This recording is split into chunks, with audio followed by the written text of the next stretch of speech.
우리가 지금 계속해서 주일날 요한계시록의 말씀을 나누고 있습니다. 마태복음부터 한 장씩 시작해서 이제 신약성경 이제 거의 이제 끝나갑니다. 이 요한계시록 11장 이제 11장 말씀 나누는데요. 요한계시록을 여러분들이 물론 이해하기가 어려워요. 우리가 지금 큐티 팀이 지금 총 지금 세 팀이 지금 돌아가는데 굉장히 이 주일낮 이 본문을 가지고 큐티 하는데 굉장히 어렵다고 이렇게 말씀들을 많이 하셔요. 어려운데 쉽게 정리를 해야 됩니다. 왜냐하면은 이걸 정리를 못하면은 그냥 요한계시록은 어떤 특별한 사람만 해석할 수 있는 말씀이야. 또 요한계시록은 어떤 특별한 사람에게만 그 해석을 할 수 있는 그 권한을 주셨어. 이렇게 생각을 해버립니다. 그러다 보니까 이 요한계시록에 미혹되는 사람들이 많이 있습니다. 그러나 요한계시록은 그렇지 않습니다. 물론 그 2000년간의 간격이 있기 때문에 굉장히 어려운 책이에요. 해석하기가. 그렇지만은 여러분들이 잘 정리를 해야 됩니다. 요한계시록을 대하면은 자꾸만 심판 이야기가 나와요. 그래서 사람들이 요한계시록을 무서워합니다. 왜냐하면 심판을 받을 거 생각하니까 굉장히 무서워해요.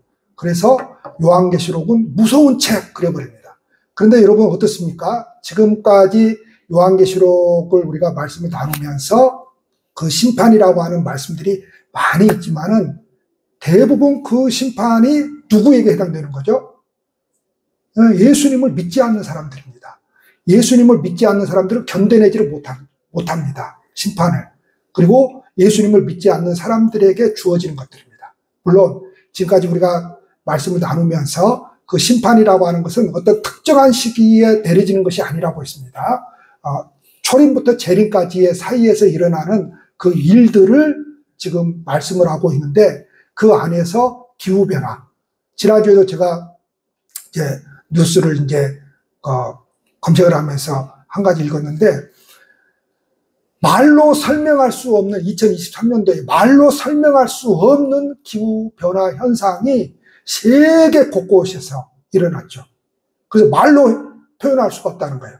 이런 일은 전무후무한 일이라고 하는 거예요.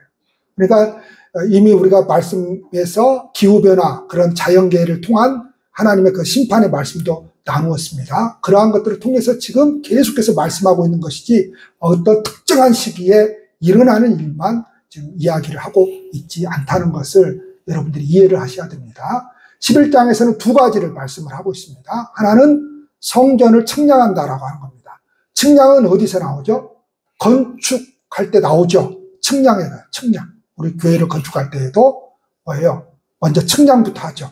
몇 평인지 그리고 어느 방향에다가 몇 평을 지을 것인지 다 측량을 하는 거죠. 자, 측량을 한다는 것이고 그 다음에 오늘 우리가 이제 14절까지 읽었지만 성전 측량은 1절부터 1, 2절, 3절까지 3절부터 14절까지는 이제 두 증인에 대해서 말씀이 나옵니다. 오늘 두 증인, 성전 측량 두 증인 말씀 나눌 것이지만 제가 주간 중에 좀 더 생각을 해보면서 두 증인에 대해서는 다음 주에 한 번 더 말씀을 나누든지 아니면 그 다음 장으로 넘어가든지 그렇게 하겠습니다. 자, 성전을 측량한다. 성전을 측량하라 그러죠. 성전을 측량한다라고 하는 것은 지금 줄로 잰다는 것입니다. 줄로 잰다는 거예요. 자, 그러면 우리가 그 말씀 앞에 나와 있죠. 하나님의 성전과 시작. 하나님의 성전과 제단과 그 안에서 경배하는 자들을 측량하라. 자, 이 사람들은 지금 예수 믿는 사람들을 측량하라는 겁니까? 예수 믿지 않는 사람들을 측량하라는 겁니까? 예수 믿는 사람들을 측량하는 겁니다. 왜냐하면 이 사람 하나님의 성전 측량하고 제단 측량하고 그 안에서 경배하는 자들. 경배는 예배잖아요. 그 안에서 예배하는 사람들을 하나님이 측량하라고 합니다. 그러면 예수 믿는 사람들을 왜 측량하라고 하는 거예요? 보호하시겠다고 하는 겁니다. 하나님이 그 안에 있는 사람들은 아주 철저하게 보호하겠다라고 하는 그런 의미가 담겨져 있습니다. 자, 에스겔서에도 그 측량이 나와요. 그 에스겔서에도 이미 말씀을 하고 있는 거예요. 그러니까 성경이라고 하는 것은 우리가 지금 신약 성경을 가지고 있고 구약 성경을 가지고 있는데 초대교회는 신약 성경을 우리들의 책 이렇게 이야기했습니다. 그래서 신약 성경을 가지고 있었어요. 우리들의 책이에요. 우리는 기독교인들이잖아요. 초대교회 때부터 시작한 우리가 기독교인이잖아요. 기독교인이라고 부르잖아요. 유대인들은 다 유대인이라고 부르고. 그러면 우리들의 책은 무슨 성경이어야 돼요? 신약 성경이어야 돼요. 아니 그런데 왜 우리는 구약도 함께 가지고 있고 구약도 함께 말씀을 나누고 구약을 함께 배우는 거죠? 우리들의 책은 신약 성경만 있으면 되거든요. 맞습니다. 신약 성경만 있으면 됩니다. 그런데 왜 구약을 가지고 있는 거예요? 신약을 이해하기 위해서 구약 성경을 가지고 있는 겁니다. 그러니까 신약이라고 하는 말씀은 구약 성경을 알지 못하면, 구약 성경을 이해하지 못하면 신약 성경을 이해를 못 해버립니다. 그래서 신약 성경에 나오는 이러한 말씀들도 이미 구약 성경에서 말씀하고 있어요. 말씀하고 있어요. 그래서 에스겔서에도 보면 뭐예요? 성전 측량이 나옵니다. 뭐 거기도 다 뭐라는 거예요? 하나님께서 당신의 백성들을 보호하겠다라고 하는 그런 아주 강력한 그런 하나님의 의지가 담겨 있는 것입니다. 그런데 42달 동안이라고 하는 거예요. 자, 42달 동안이라고 하는 것은 계산해 보니까 몇 년이에요? 3년 반이에요. 자, 여러분 신앙생활을 조금 오래 하신 분들은 뭐 교회를 다니면서 또는 뭐 부흥회를 하면서 또 무슨 뭐 여러분들이 요즘에는 이제 유튜브를 통해서 뭐 3년 반, 7년 대환란 이런 소리를 많이 들었을 거예요. 그러나 우리 교회에서 여러분들은 여러분들의 머리에서 무슨 3년 반, 7년 대환란 지우세요. 지워야 됩니다. 자, 제가 왜 지우라고 하느냐? 그거는 문자적으로 자꾸만 덤벼드는 거예요. 문자적으로. 자, 성경 많은 부분이 그렇지만 특별히 요한계시록은 제가 서론 시간에 첫째 시간에 말씀드렸습니다. 영적인 의미가 많이 들어있는 말씀이에요. 그래서 그것을 요한계시록을 문자적으로 해석하면 다 함정이 빠져버려요. 그러니까 42달도 3년 반, 이따가 나오는데 1260일도 3년 반. 그러니까 3년 반 동안 어떤 환란이 있을 거야. 이렇게 생각을 하는 거예요. 그러나 그렇지 않습니다. 자, 종말이라고 하는 단어는 요한계시록에서 끊임없이 종말, 마지막 때를 이야기하고 있잖아요. 종말이라고 하는 단어는, 마지막 때라고 하는 단어는 어떤 특정한 시기를 말하는 게 아니에요. 예수님께서 오셨을 그 초림 때부터 예수님께서 다시 오실 그 재림 때의 기간을 종말의 기간이라고 하는 거예요. 그걸 여러 가지로 표현하는 거예요. 그거를 여러 가지로 표현하는 거예요. 그러니까 어떤 특정한 시기에 이런 일이 있는 것이 아니라 이미 예수님 오셨을 때부터 이 세상은 심판이에요. 이미 예수님 오셨을 때부터 도끼가 그 나무 뿌리에 찍힌 거예요. 신약성경 말씀을 그대로 빌리자면. 그러니까 예수님 오셨을 때부터 예수님 재림 때까지 그 기간에 일어나는 많은 일들을 통해서 하나님께서 당신의 뜻을 우리에게 보여주시는 거예요. 우리가 이미 나누었지만 또 앞으로도 나눌 것이지만 그럼에도 불구하고 이 세상에 많은 그런 심판들로 하나님께서 당신을 계시해 주시지만 사람들이 그 하나님을 인정한다고요? 거부한다고요? 거부한다고요. 심판을 받으면 하나님 앞으로 신에게로 나오는 존재들이 아니라 오히려 하나님을 거부하고 하나님을 대적합니다. 그런데 보호하는데 측량할 부분이 있고, 이건 보호잖아요. 측량할 부분은 보호라고 했어요. 보호하겠다라고 하는 강력한 의지로서 줄을 재라는 거예요. 그 다음에 측량하지 않는 부분이 있어요. 자, 측량하지 않는 부분은 뭐예요? 오늘 말씀 보니까 누구에게 내준다고 그러죠? 이방인에게 내준다고 그래요. 밟힌다고 그러죠? 이게 무슨 말이에요? 아, 우리 안에 구원받지 못할 사람들이 있다는 거예요? 그래서 이 사람은 이방인에게 내어줘서 막 엄청난 심판을 받는구나 이런 뜻이에요? 그게 아니에요. 자, 측량을 했어요. 측량을 했어요. 하나님 보호하겠다라고 하는 거죠. 근데 우리 안에 측량하지 않는 부분이 있다는 거예요. 이 부분은 하나님이 보호하지 않겠다는 거예요. 자, 쉽게 예를 들어서 스데반 집사님 예를 들겠습니다. 스데반 집사님이 복음을 증거하다가 돌에 맞아 순교를 당했습니다. 그러죠? 자, 여러분, 우리가 예수 믿는다고 사람들로부터 돌에 맞아 순교를 당한다고 생각을 해보십시오. 여러분, 코로나가 와서 교회 가지 마라, 예배 드리지 마라, 여러분 그런다고 생각을 해보십시오. 자, 거기서 둘로 분명히 나눠집니다. 그럼에도 불구하고 예배 드리겠다는 거예요. 그럼에도 불구하고 제가 이야기했죠. 우리 교회는 땅속으로 들어가서도 예배 드린다 그랬죠. 한 번도 안 쉬었잖아요. 자, 그럼에도 불구하고 예배 드려요. 어떤 그 학자가 그런 이야기를 하더라고요. 지난주에 제가 준비를 하면서 마지막 세대에 살아남는 자들은 다 땅속으로 들어가는 사람들이에요. 이게 뭔가 하면 무슨 뭐 핵전쟁이 일어나니까 땅굴 파고 들어가라 이 소리가 아니고, 마지막에 살아남는 그리스도인들은 생명이 살아난다는 것이 아니에요. 그 신앙을 유지하기 위해서 초대교회인들처럼 땅속으로 들어가는 사람들이라고 하는 거예요. 신앙을 지키기 위해서 땅속으로 들어갔잖아요, 그 사람들. 신앙을 지키기 위해서. 신앙을 지키기 위해서. 자, 보호하는 부분은 어떤 부분이에요? 하나님이 우리를 영적으로 보호하겠다는 겁니다. 영적으로 보호한다라고 하는 의미는 이제 뒤에 나와요. 자, 그리고 교회를 보호하지 않는다라고 하는 말은 육체적인 부분을 보호하지 않는다는 말이에요. 자, 스데반 집사님이 그렇게 복음을 전하면서 돌에 맞아 죽어요? 예수 믿으면 여러분 주의 일하면 오히려 잘 돼야 되는데 왜 돌에 맞아 죽어요? 말이 안 되는 거잖아요. 하나님이 도대체 뭘 보호해 준다는 거예요? 사람들은 그래서 자꾸만 어떤 보호를 원해요? 잘 먹고 잘 사는 보호를 원해요. 하나님은 그거 보호해 주지 않는다니까요. 하나님은 영적으로 우리를 보호해 주는데 어떤 부분을 보호해 주느냐? 그 핍박 속에서도 그 돌에 맞아 죽어가는 그 순간에도 나로 하여금 하나님을 배반하지 않고 하나님을 부인하지 않고 하나님을 인정하는 그 믿음을 보호해 주겠다는 거예요. 그 믿음을. 그 믿음으로 산다고 해서 그 믿음을 보호받는다고 해서 여러분 돌에 안 맞습니까? 돌이 막 사람 돌에 던지면 하나님이 역사를 해가지고 돌이 날아오다가 막 가버립니까? 영화에서처럼? 그런 일은 없습니다. 그러니까 여기서 육체적인 부분은 보호하지 않는다라고 하는 것은, 측량하지 않는 부분이 있다라고 하는 것은 육체적인 부분을 말하는데 그 육체적인 부분은 뭐예요? 핍박을 받는다는 것이죠.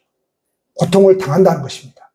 그런데 하나님이 우리를 영적으로 보호해서 우리가 가지고 있는 그 믿음이라고 하는 것은, 만약에 어떤 사람이 정말로 하나님을 믿는다고 한다면, 정말로 하나님이 택한 백성이라고 한다면 어떤 환경에서도 어떤 상황에서도 하나님을 배반하지 않는다. 하나님을 배반하지 않는다. 하나님을 인정한다. 하나님을 믿는다 이 소리입니다. 하나님을 믿는다. 그러니까 언제 알고과 축적이라 알 수 있는 거예요? 환난 때에 알 수 있는 겁니다. 그가 가지고 있는 믿음이 진짜였는지 거짓이었는지. 보통 때는 모른다. 보통 때는 너도 그냥 새끼 먹고 교회 다닌 것 같고 나도 그냥 새끼 먹고 똑같이 교회 다닌 것 같고 지도 그냥 봉사하는 것 같고 나도 그냥 봉사하는 것 같고 다 똑같이 보입니다. 근데 정말로 그가 가지고 있는 믿음이 진짜 하나님께서 주신 믿음인지 하나님께서 선택한 믿음인지는 환난 때에 보면 안다. 코로나 보면 안다. 단순히 코로나만이 아니다. 6.25 때도 안다. 일제시대 때도 안다. 단순히 그때만이 아니다. 인간이라고 하는 삶은 끊임없이 환난 풍파가 끊이지 않는 세상이기 때문에 그 삶에서도 뭐예요? 하나님을 지켜가는 믿음을 지켜내는 사람들이 있는가 하면 거기에서 하나님에 대한 믿음을 지켜내지 못하는 사람들이 있다. 왜 지켜내지 못하는 거예요? 영적으로 보호받지 못했기 때문에. 이게 불행한 것이다. 자, 그러니까 비유하자면 돌에 맞아 죽었다. 이거 육체적인 부분이고 성전 바깥 마당인 것이죠. 성전 바깥 마당은 이방인에게 내어줬다는 것은 뭐예요? 그 이방인들이 우리를 핍박한다 이 말입니다. 그런데 그 핍박 속에서도 하나님의 백성들은 영적으로 하나님께로부터 보호를 받아서 하나님에 대한 믿음을 지킨다. 할렐루야. 이 말씀을 지금 하고 있는 것입니다. 그래서 스데반 집사님은 그 믿음을 지키기 위해서 돌에 맞아 순교하기까지 했다. 이 말씀을 지금 하고 있는 것입니다. 하나님께서 스데반의 영혼을 보호하셨기 때문에 믿음을 지킬 수 있었습니다. 그러면 제가 또 요한계시록 나누면서 말씀드렸어요. 뭘 보호하느냐? 영적, 정신적, 의지적. 자, 영적으로, 정신적으로, 의지적으로 우리를 보호해요. 그러니까 믿음의 고백은 뭔가 하면은 의지가 필요해요. 당연히 어떤 사람이 하나님을 믿는다 그러면 그 의지를 발동해요. 그 의지로서 하나님께로 나아가요. 그래, 의지는 필요 없어요. 이게 아니에요. 은혜를 받았다, 하나님의 택함을 받았다, 믿는다라고 하는 것은 영적으로, 그 다음에 정신적으로. 자, 제가 언니가 말씀드렸어요. 우리가 신앙의 훈련을 하는 것은 영혼, 육이 있는데 어느 부분을 훈련시킨다고요? 영혼, 육에 혼이 뭐예요? 정신이에요, 정신. 정신훈련은 무슨 세상에 어떤 그런 정신훈련을 하는 게 아니라 하나님의 말씀으로 신앙의 훈련으로 계속 우리가 하는 것은 정신훈련이에요. 그 정신훈련을 하다 보면 뭘 깨닫는 거예요? 영적인 것을 깨닫게 되고 육체적인 것을 깨닫게 되는 거예요. 이게 뭔지를 이해를 하게 돼요. 그러나 이 정신적인 훈련을 하지 않으면 영적인 것이 무엇이고 육체적인 것이 무엇인지 구분을 못해요. 뭐가 뭔지를 모르게 돼요. 그래서 우리가 하는 모든 신앙의 훈련은 뭐예요? 정신적인 훈련이에요. 그러면 영의 세계를 이해하게 되고 육체의 세계를 이해를 하게 돼요. 하나님은 우리를 보호하시는 것은 영적, 정신적, 인격적으로 우리를 보호해서 우리로 하여금 하나님을 배반하지 않고 이 믿음으로 살게 만드는 거예요. 어떤 환난 속에서도. 자, 성경에 기록되었어요. 우리 교단은 뭘 믿어요? 이거 하늘에서 뚝 떨어진 거 아니잖아요. 사람이 쓴 거잖아요. 그럼 잘못 쓸 수도 있잖아요. 그래서 어떤 교단은 뭘 주장을 해요? 기계적 영감설을 주장합니다. 기계적이라고 하는 것은 뭐예요? 그냥 요한이 그 하나님 말씀을 쓰는데 하나님이 그냥 요한을 그냥 다 기계적으로 그냥 모든 인간적인 것을 배제시켜버리고 기계적으로 그냥 하나님이 썼다는 거예요. 사용했다는 거예요. 불러준 대로 썼다는 거예요.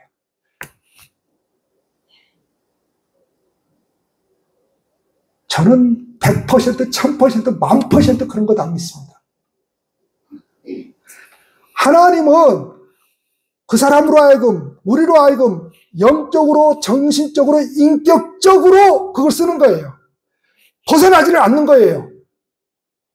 그래서 이 성경이 66권 40여 명의 사람들이 썼는데 이 사람들이 하나님이 영적으로, 정신적으로, 인격적으로 보호하니까 자기의 생각을 쓴 게 아니라 창세기부터 요한계시록까지 말씀이 일목요연해요. 똑같아요.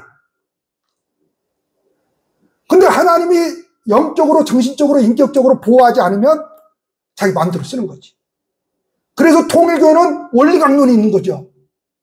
왜 원리강론을 가지고 있는 거예요? 자기 생각대로 쓴 거예요. 그래서 원리강론을 가르치고 원리강론이 더 위에 있는 거죠. 하나님이 그걸 보호한 거예요? 안 한 거죠, 그건. 그건 자기 뜻대로 하는 거지. 그러니까 어떤 환난 풍파에서도 하나님이 우리를 보호하시는 것은 영적, 정신적, 인격을 보호해서 우리로 하여금 그 환난에서도 그 돌에 맞아 죽는 순간까지도 손양원 목사님이 왜 그렇게 순교할 수 있었던 겁니까? 윤영숙 전도사님이 왜 그렇게 순교할 수 있었던 겁니까? 저 돌산의 면장님과 면장님 아들이 그 초등학생인데 왜 그렇게 순교할 수 있었습니까? 그 어린아이까지 하나님이 그 사람들을 영적으로, 정신적으로, 인격적으로 보호하니까 그 어려운 순간에도, 핍박받는 순간에도, 그 생사가 왔다 갔다 하는 순간에도 하나님에 대한 믿음을 지킵니다. 아유, 나 그냥 밟고 갈게요. 사진, 예수님 사진. 아유, 나 침 뱉고 갈게요. 그러지 않습니다. 그러지 않아요. 하나님의 보호를 받는 거예요. 근데 육체적인 부분은 뭐예요? 고통을 겪는 거예요, 우리가. 고통을 겪는 거예요. 자, 그거를 이방인에게 발표도로 내어준다. 이렇게 말씀하고 있어요. 근데 그 기간이 42달, 3년 반, 이때만이 아니에요. 초림부터 재림까지. 모든 딱 이렇게 설정하셔요. 여러분들의 머릿속에 초림부터 재림까지구나. 종말은. 심판은 초림부터 재림까지구나.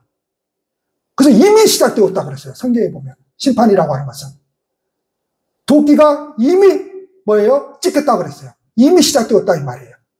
자, 그 기간을 표현하는 것을 유대인들이 뭐예요? 자기들의 문화 속에서, 자기들의 상상 속에서 그렇게 표현을 하는 것입니다. 그래서 그 가운데서도 보호받고 스데반 집사님처럼 흔들림 없는 믿음의 길을 간다는 것입니다. 이게 하나님이 주신 계시의 내용입니다. 선택한 성도는 끝까지 책임진다. 누가 책임진다? 하나님이 책임진다. 하나님이 책임진다는 것은 의식주를 책임진다라고 하는 말이 아니에요. 바로 이 믿음으로 살아낼 수 있도록, 하나님 나라에 들어갈 때까지 이 믿음으로 살아갈 수 있도록 하나님이 견인해 가신다. 견인이라고 하는 것은 우리가 차 타고 가다가 차가 고장나서 퍼져버렸을 때 견인차가 와서 끌고 가죠. 아무것도 할 수가 없는 겁니다. 아무것도. 그러니까 우리가 구원받는 것은 거기에 선한 행위를 해서 구원받는 게 아닙니다. 도덕적으로 윤리적으로 깨끗해서 구원받는 게 아닙니다. 여러분, 또 착한 일을 해서도 구원받는 게 아니에요. 나는 아무것도 할 수 없는 거예요. 다시 말해서 착한 일도 할 수 없고 나쁜 일도 할 수 없는 거예요. 이게 무슨 말이에요? 지금 착한 일도 할 수 없고 나쁜 일도 할 수 없고. 예, 우리가 하는 모든 것은 악할 뿐입니다. 인간이 하는 모든 것은 악할 뿐이에요. 거기에 착한 일 없어요, 여러분. 선한 일 없어요. 성경은 딱 그렇게 선언을 하고 있어요. 인간은 다 악하다 이거예요. 그 악한이, 그 악인이 하는 것은 다 악한 일이에요, 여러분. 악한 일. 거기서 무슨 선한 일이 있어요? 없습니다. 우리가 할 수 있는 것은 아무것도 없어요. 그냥 하나님이 이끌어 가시는 겁니다. 할렐루야. 그게 믿음이에요. 그러니까 믿음이라고 하는 것은 뭔가 하면 단순하게 여러분들이 믿음이라고 하는 것을 예수님께서 이 세상에 오셔서 우리의 죄를 위해서 십자가에 죽으시고 3일 만에 부활하시고 승천하신 거, 이거는 굉장히 초보적인 믿음이에요. 믿음이라고 하는 것은 그걸 인정하는 것이 아니에요. 그걸 인정한다고 해서 그걸 믿음이라고 말하지 않아요. 고차원적인 차원에서. 믿음은 뭐냐? 그거로부터, 거기서부터 시작을 해서 끊임없이 알게 되는 비밀이라고 표현할게요. 끊임없이 알게 되는 비밀이 있는데 이거예요. 단순해요. 나로 해서는 구원을 못 받구나 해요. 제가 쉽게 이야기를 합니다. 아주 나로 해서는 구원받지 못하는 처절한 인간이구나라는 것을 발견하는 거예요. 그리고 하나님밖에 없구나. 예수님밖에 없구나. 라는 것을 자신의 그 영적, 정신적 의지 속에서 체득한 거예요. 그걸 믿음이라고 하는 거예요. 그러니까 이 사람은 믿음을 버릴 수가 없어요. 왜요? 도저히 안 되는 자기를 봐버렸기 때문에. 오직 예수만이 소망임을 깨달았기 때문에 이 사람은 믿음을 절대 포기할 수가 없어요. 여기까지 가야 되는 겁니다. 여기까지. 자, 그래서 견인해 가요. 끝까지 가는 겁니다. 뭘로 끝까지 가는 거예요? 믿음으로 끝까지 가는 겁니다. 이걸 제가 4차원으로 영적으로 좀 더 깊이 있게 말씀드릴게요. 좀 더가 아니라 많이 들어가서 말씀드릴게요. 우리가 가지고 있는 신앙의 부분, 하나님께서 보호하십니다. 근데 예수님이 말씀하셨죠? 쭉정이는 불에 가서 살아나버려요. 자, 육체적인 부분은 보호받지 못하죠. 우리가 그렇게 열심히 신앙생활하고 그렇게 기도하고 그렇게 성경을 연구하고 그렇게 믿음으로 살려고 하는데 여전히 20년이 지나고 30년이 지나고 40년이 지나고 50년이 지나도 뭘 발견합니까? 육체적인 부분을 발견하죠. 그렇죠, 여러분? 그 육체적인 부분은 구원받을 수 있어요? 없어요? 없어요. 없어요. 언제 살라버려요? 마지막 날에 살라버려요. 그 육체적인 부분 가지고 여러분, 저와 여러분들 다 같이 천국 갔다고 생각합시다. 그곳이 진짜 천국이 될까요? 지옥이 돼버릴까요? 지옥이 돼버리는 거죠, 그곳이. 우리 인간이 가지고 있는 그 육체적인 부분을 가지고 간다고 생각을 해보십시오. 그건 지옥이 돼버리죠. 근데 우리에게 소망이 있어요. 끊임없이 나로 안 되는구나 를 발견하면서 그 남은 육체적인 부분이 언제 다 멸해진다는 거예요. 언제 다 소멸된다는 거예요. 예수님 재림하실 때. 그러니까 예수님 재림을 우리가 기다리는 것은 그냥 먹고 살기 힘들고 너무 내 인생 힘들고 남편이 속썩이고 자식들은 말도 안 듣고 살아갈 희망이 없어. 예수님 빨리 왔으면 좋겠다. 물론 그럴 수도 있지만 그래서 예수님 재림 기다리는 게 아니에요. 그게 아니라 여전히 해도 안 되는 내 육체적인 부분을 보면서 예수님 오시면 그때 나는 깨끗한 존재가 되거든요. 하나님 앞에 설 수 있는. 왜요? 그날 예수님이 오셔서 내 육체적인 부분을 다 불살라 없애버리기 때문에 그렇죠. 할렐루야. 자, 두 증인 이야기합니다. 3절부터. 자, 두 증인 나오는데 이 두 증인이 예언을 해요. 1260일. 이것도 3년 반이라는데 지우세요. 무슨 딱 그 기간을 정하는 것을 지우세요. 왜냐하면 이거 전부 다 세대주의 해석이에요. 세대주의 해석은 또 제가 말씀드리지만 지난 2000년 기독교 역사에서 한 번도 맞아떨어진 적이 없습니다. 이 세대주의 해석은 요즘에만 있는 게 아니에요. 초대교회 때부터 나온 거예요. 초대교회 때부터. 그래서 이 세대주의 해석은 성경을 다 어떻게 나눠요? 연도별로 나눠요. 연도별로. 그래서 예수님이 언제 올 거다. 심판이 이때 임할 거다. 한 번도 맞아떨어진 적이 없어요. 한 번도 맞아떨어진 적이 없어요. 한 번도. 초림과 재림 사이, 딱 머리에 드셔요. 초림과 재림 사이를 말하는 것이다. 이렇게 딱 되면요. 누가 와가지고 3년 반, 7년 대환란이 시작됐는데 이미 시작되었습니다. 이때 막 무슨 소리 해도 미혹되지 않습니다. 미혹되지 않아요. 절대 미혹되지 않습니다.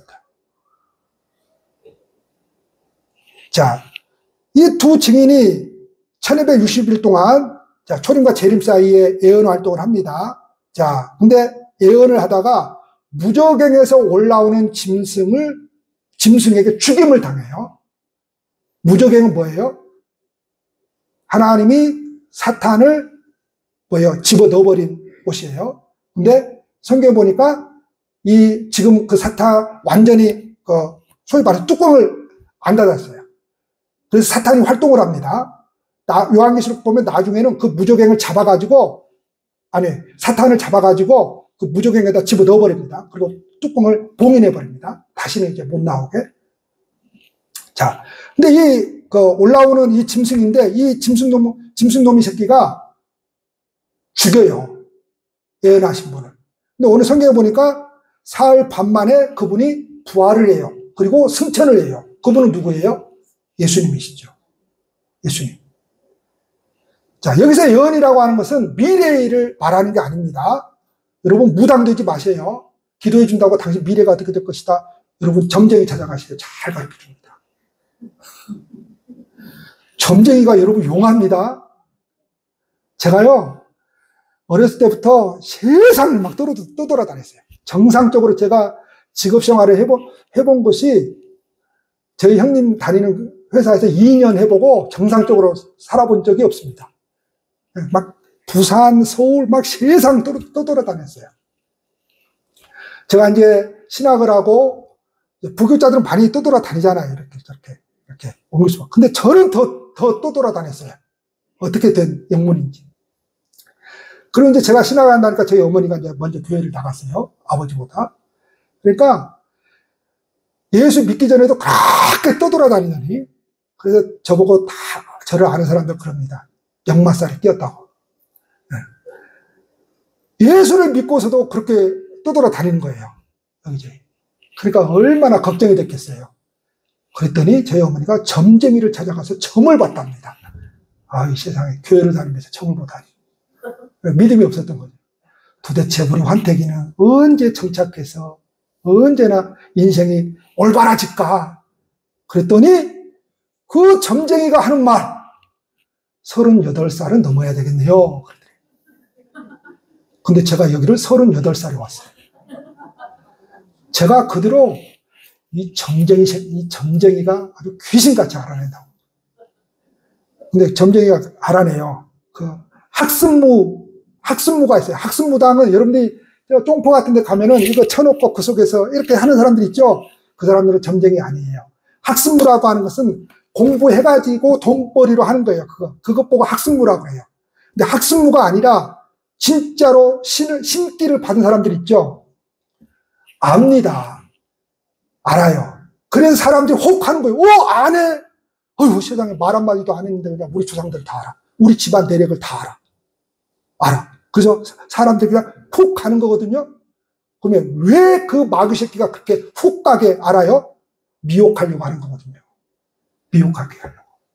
절대 속으면 안 됩니다. 예언이라고 하는 것은 미래를 가르쳐 주는 게 아니에요. 그러니까 우리나라 기독교는 반무당이에요. 성경을 우리나라식으로 해석을 해가지고 반무당이 돼요.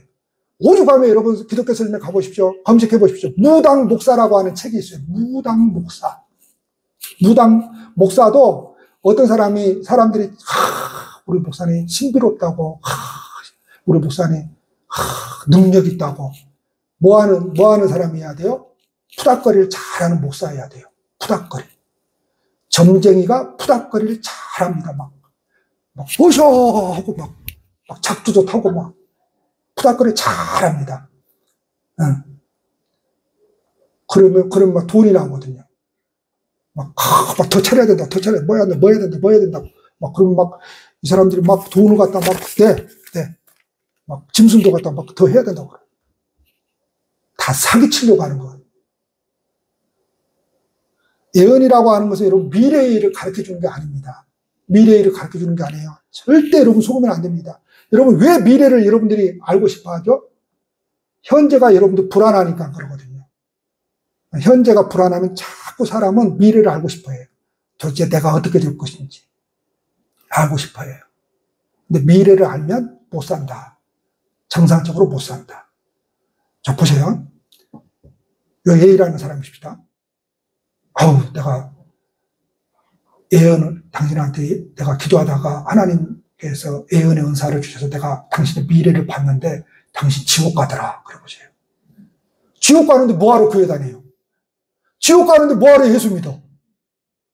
미래를 알아버리면, 자, 아이고 김은아 집사님, 내가 당신의 미래를 봤는데 기도하다가 하나님이 내게 분명히 음성으로 가르쳐 주셨다고. 집사님은 천국에 가 있습니다. 그것도 아주 좋은 집에. 갔는데 뭐하러 예수 믿어? 갔는데 예수 믿는다는 게 아니라 갔는데 뭐하러 애써서 교회 와? 갔는데 그냥 낚시하러 다니고 그냥 등산 다니고 그리고 살지. 갔는데 여러분 하나님이 미래를 모르게 한 것이 은혜입니다.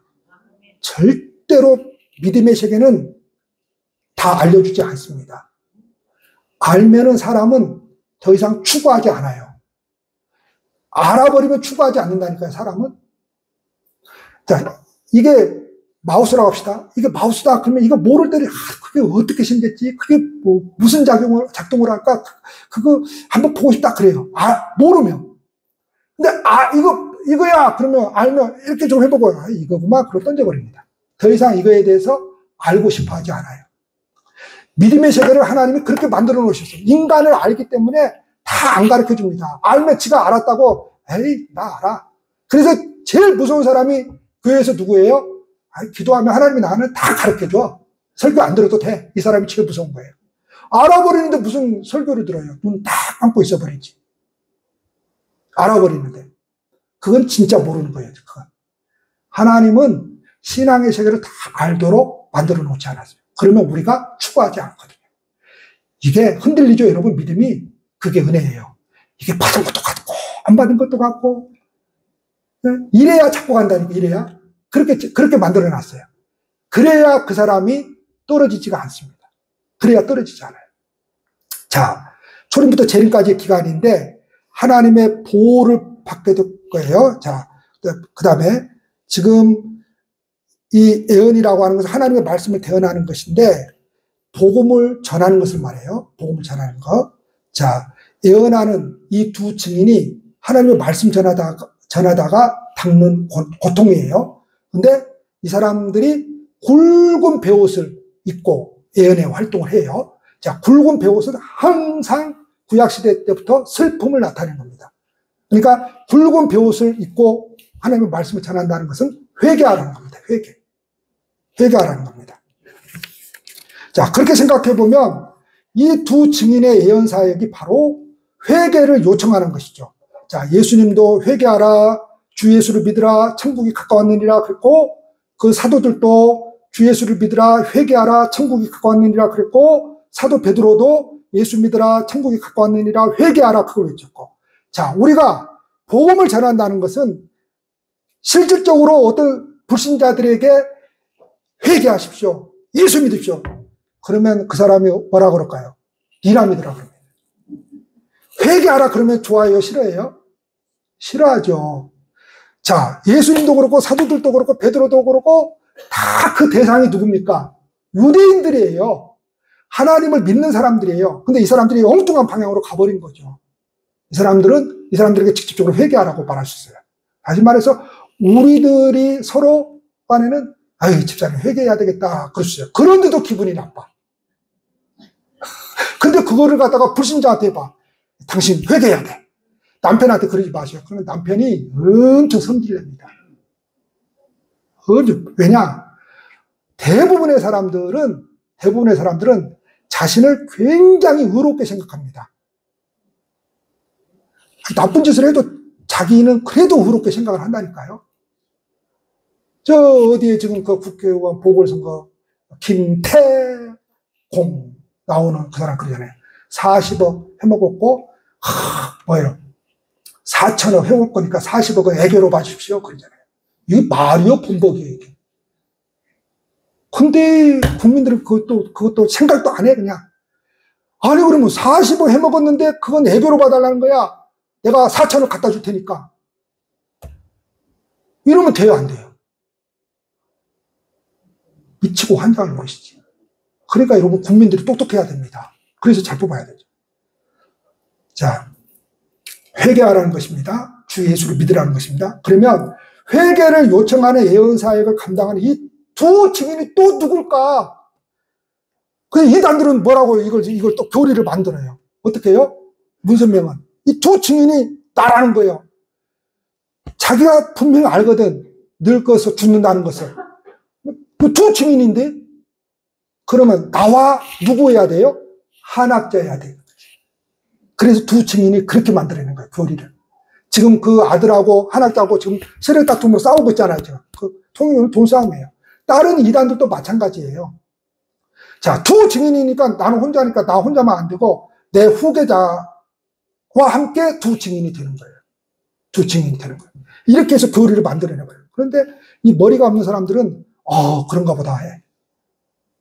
두 증인은 어떤 실존 인물이 아닙니다. 어떤 실존 인물이 아니에요. 무슨 막 이 세상에 어떤 막 두 사람이 나타나가지고 막 그런 일을, 그게 절대 아니에요.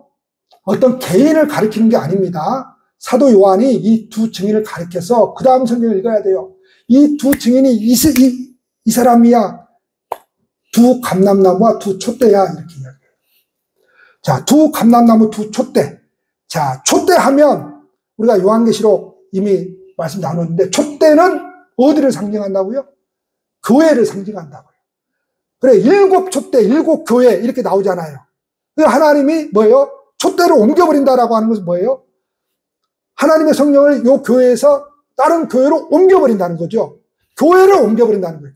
교회를 옮겨버린다라고 하는 것은 옮긴다는 것이 아니고 하나님의 은혜를 교회를 옮겨버린다는 거예요. 그러니까 촛대는 항상 교회예요. 교회를 상징합니다.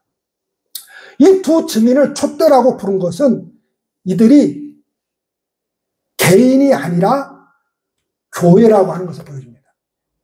그러니까 교회가 무슨 사명을 감당하는 거예요? 복음의 사명을 감당하는 겁니다. 교회가 하나님의 말씀의 사명을 감당하는 거예요.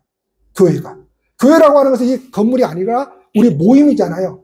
모든 그리스도인들이 교회잖아요. 그러니까 그리스도인들이 이 사명을 감당을 하는 거예요. 그런데 왜 두 촛대예요? 왜 두 촛대? 둘이라는 숫자는 어떤 숫자인가 하면 증인의 수입니다. 증인. 다시 말해서 예수님이 제자들을 전도하러 보낼 때 몇 명씩 보냈어요? 2명씩 보냈어요. 그냥 아무 생각 없이 보낸 게 아니에요. 2명씩 보냈어요. 자, 구약시대 때부터 율법에서 어떤 법적 효력을 얻으려면 법정에 나와서 증언하잖아요. 요즘도 그러고. 증언하는 사람은 한 사람이면 안 돼요. 절대 안 돼요. 몇 명 이상 해야 돼요? 2명 이상 해야 돼요. 그래야 증언하는 효력이 있어요. 그러니까 이 2명은 뭐예요? 증언하는 교회를 말하는 거죠. 교회를 말합니다. 교회. 전도하는 교회, 복음 증거의 사명을 가진 그 교회를 말합니다. 우리가 이제 봄에 한번, 가을에 한번 21일 신앙시험을 하잖아요. 그건 왜 하는 거예요?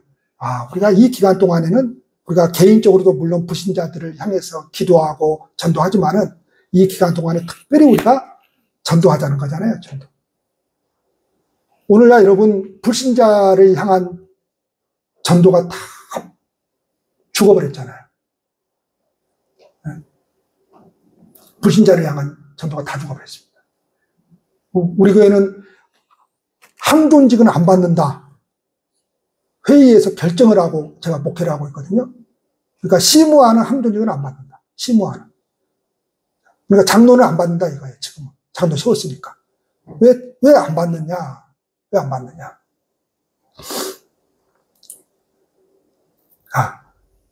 우리가 기본적으로 항존직이 된다는 것은 여기서 죽겠습니다예요. 물론 멀리 이사 가버리면 옮길 수밖에 없는 거죠. 그 소리가 아니잖아요. 그 소리가 아니잖아요. 여기서 죽겠습니다 하는 거예요. 기분 나쁠 때 많죠. 그렇죠. 자녀님들의 저 때문에 그래도 여기서 죽어야 돼.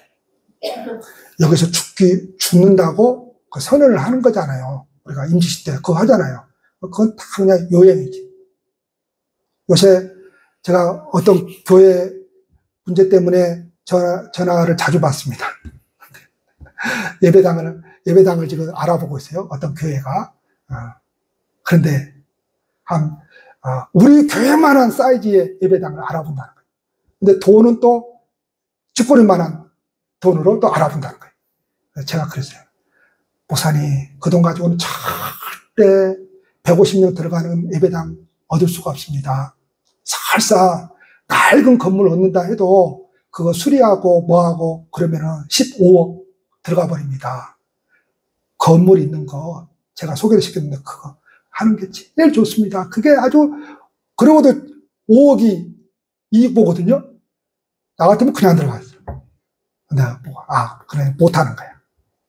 그러면 그 교회가 왜 지금 그렇게 그 정도의 규모의 교회를 얻으려고 하느냐? 처음에는 한 3, 40명으로 이렇게 어떤 교회에서 나와서 이렇게 시작을 했는데 자꾸 그 교회가 문제가 계속 있으니까 자꾸 사람들이 나오는 거야. 알아들으실 분은 귀가 열려있는 분들은 들을지어다. 나오는 거야. 그러니까 그 사람들을 끌어들이기 위해서 예배당만 딱 가지고 있으면 그 사람들을 끌어들일 수 있겠다는 거야. 이게 교회가 망하는 거예요. 이게. 아니, 복음을 세상 사람들에게 전하려고 애를 써야지. 어느 교회 더 문제 있어라. 지금 그러고 있는 거예요. 거기서 4개 교회가 생겼는데 치열해 지금. 이제 본교회까지 5개 교회지. 서로 이제 막 데리고 가려고. 여러분, 우리가 연약할 수 있어요. 근데 우리가 이 자본주의 기독교에 물들어 버리면 그냥 함께 그냥 물길 따라 그냥 다 떠내려 가버립니다. 정신을 차려야 돼요. 정신을 차려야 됩니다. 어느 교회 망해라 하고 지금 그러고 있으면 돼요? 예배당만 가지고 있어서 저 사람도 오는데.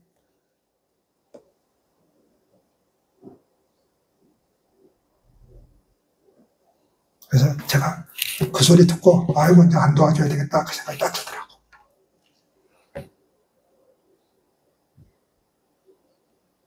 자, 교회가 뭘 하느냐? 바로 복음의 역할을 하는 겁니다.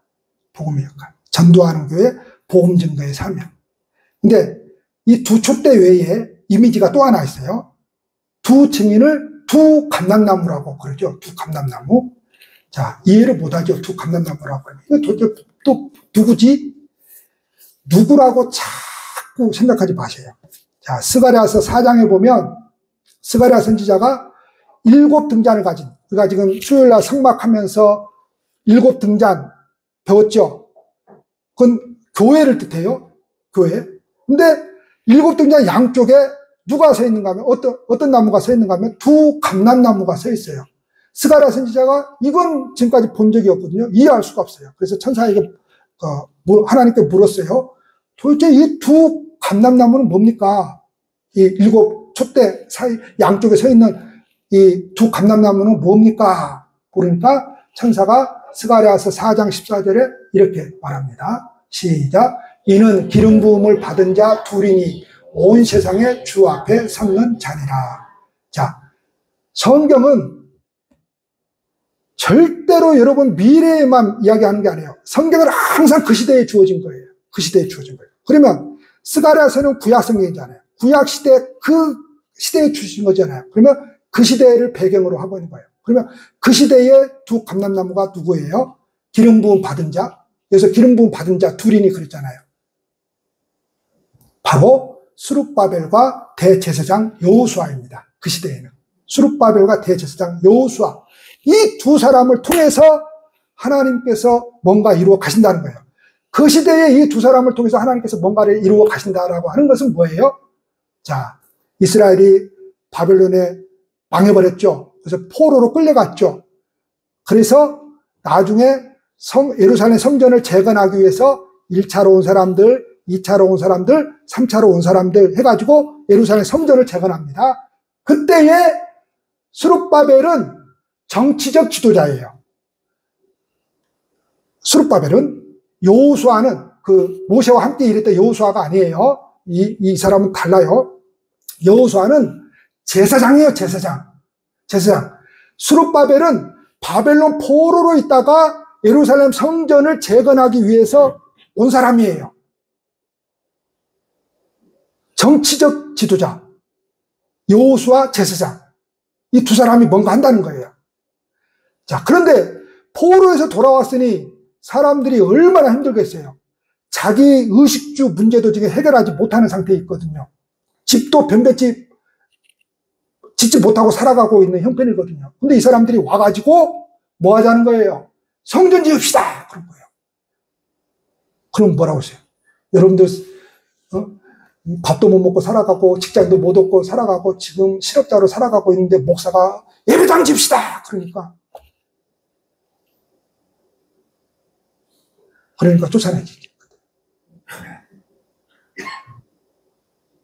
그 시대예요.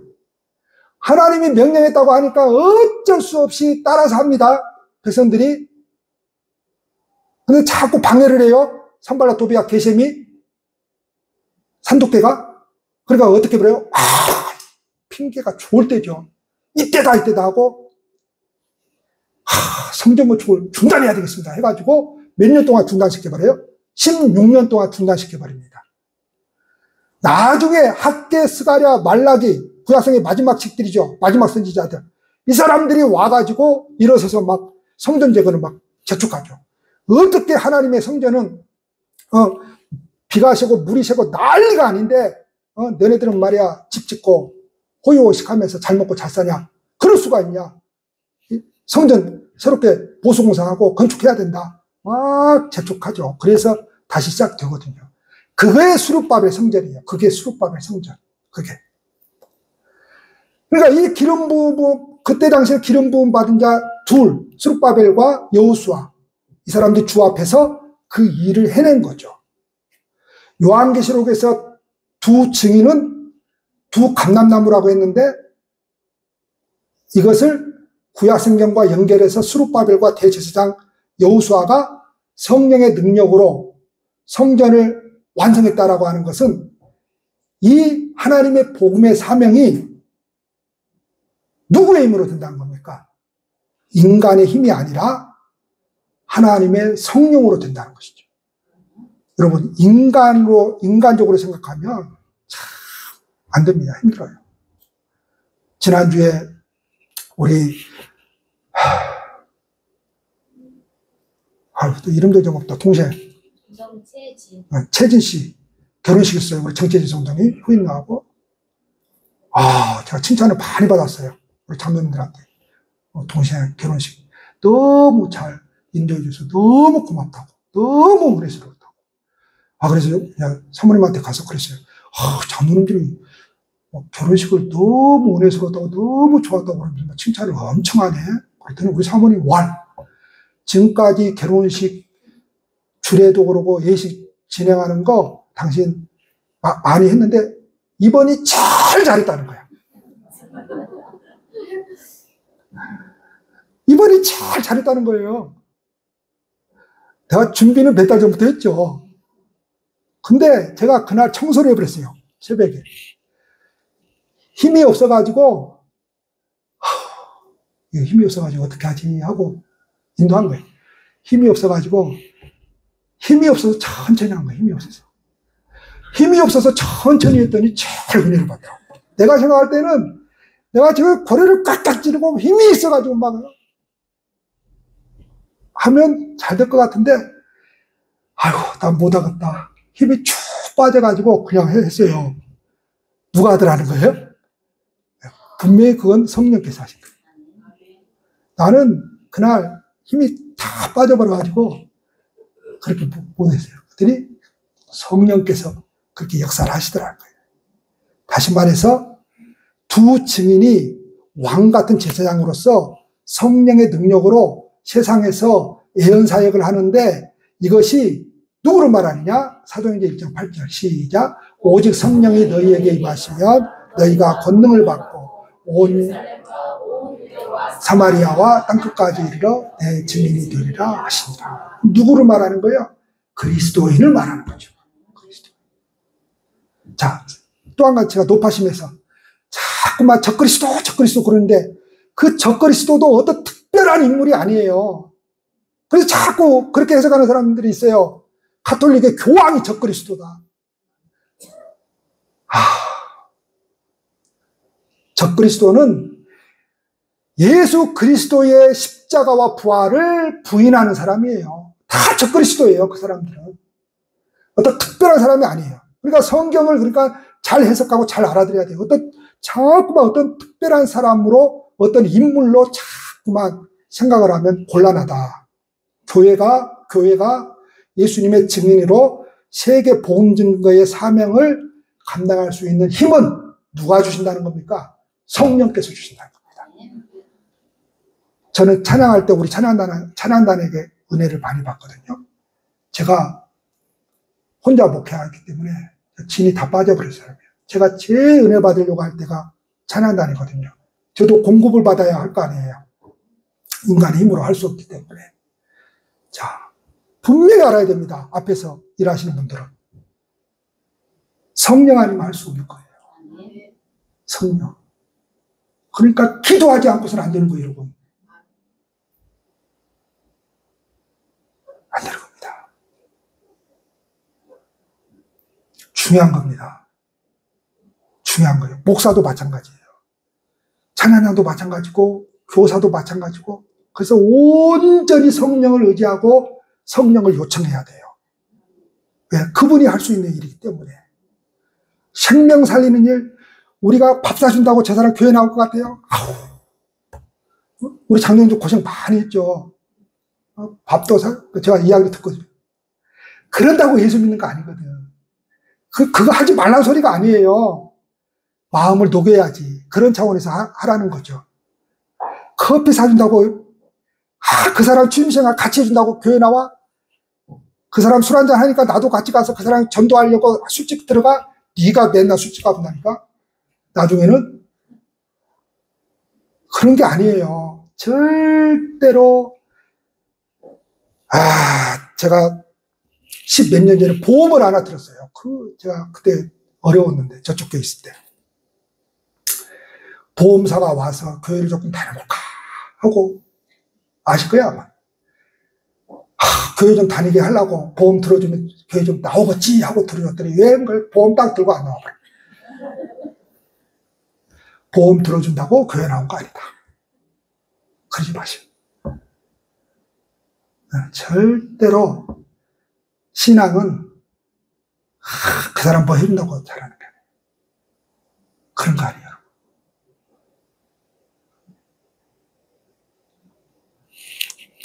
자, 이거에 집중해야 됩니다. 오직 성령의 능력. 그래서 이번 주 수요일부터 수요 밤 기도 시간에, 지금까지 수요 밤 기도 시간에 많은 말씀으로 지난 20년 동안 훈련을 해왔는데 이제 다 내려놓으려고 합니다. 다 내려놓고 기도로 돌아가려고 합니다. 그래서 수요 밤 예배 시간 보면 중보기도 파티라고 했어요. 그래서 여러분, 기도가 얼마나 중요한지 모릅니다. 가장 교회에서 우선시 돼야 될 사역이 중보기도입니다. 여러분, 집에 계시지 마시고 교회로 다 나오셨으면 좋겠습니다. 그래서 함께 이 나라와 이 민족을 위해서, 환자들을 위해서, 교회가 복음의 삶을 감당하기 위해서, 어린 자녀들을 위해서 기도하는 시간을 가졌으면 좋겠습니다. 제가 기도하고 축도로 마치겠습니다.